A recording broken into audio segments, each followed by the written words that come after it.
Hello everyone. इस video में मैं Axis bank young bankers AVYB program online interview से रिलेटेड कुछ मेमोरी बेस्ड क्वेश्चन का डिस्कशन करूंगा। ठीक है ना। और ये डिस्कशन मैं थोड़ा सा डीप में बताऊंगा तो थोड़ा वीडियो लंबा हो सकता है। तो चलिए डिस्कशन स्टार्ट करते हैं। पिछले 2 सालों में बैंक्स की एनपीए बहुत ज़्यादा बढ़ गए हैं, स्पेशली पब्लिक सेक्टर बैंक्स के। तो इस वीडियो में हम एनपीए को समझेंगे। तो एनपीए क्यों इंपॉर्टेंट होता है इसके बारे में बात करेंगे। बैंक्स ने किसी को दिया हुआ लोन बैंक के लिए एसेट होता है, क्योंकि वो लोन बैंक को इंटरेस्ट यानी ब्याज के रूप में इनकम कमा के देते हैं।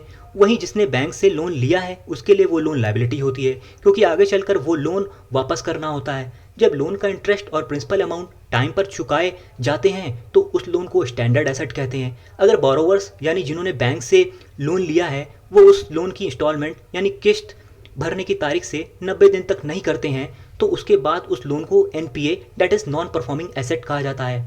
एग्रीकल्चरल और कुछ स्पेसिफिक लोन्स के लिए एनपीए के अलग अलग क्राइटेरिया होते हैं।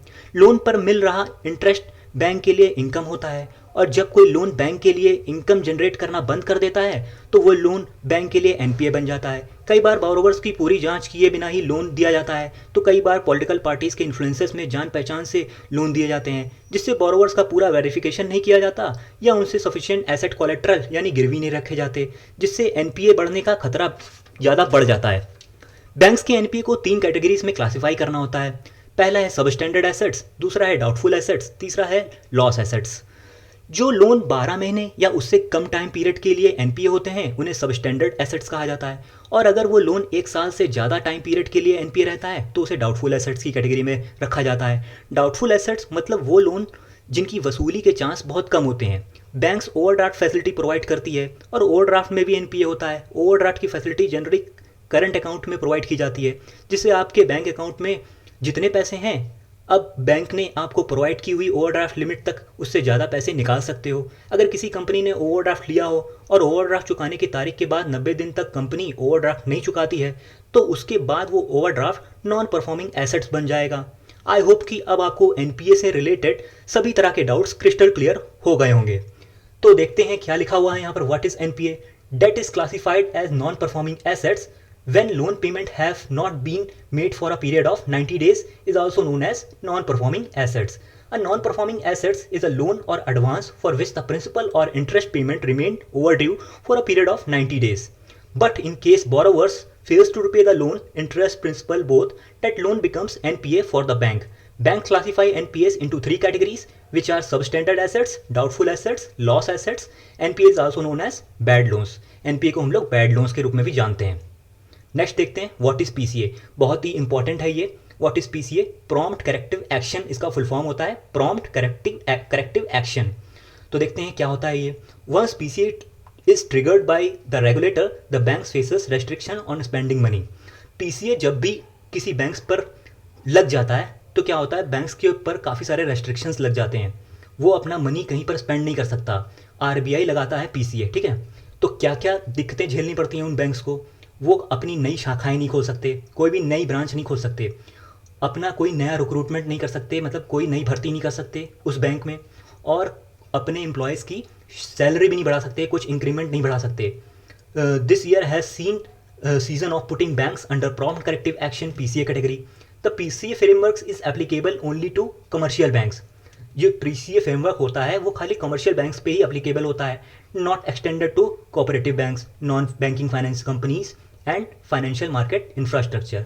आई होप कि आपको ये पीसीए समझ में आ गया होगा। मतलब जब पीसीए लागू हो जाता है तो कोई भी चीज़ बैंक्स के लिए नई चीज़ करना पॉसिबल नहीं होता, मतलब बाउंडेशंस में झेलना होता है उसको, बाउंडेशन के तरफ सारी चीज़ें बन जाती हैं।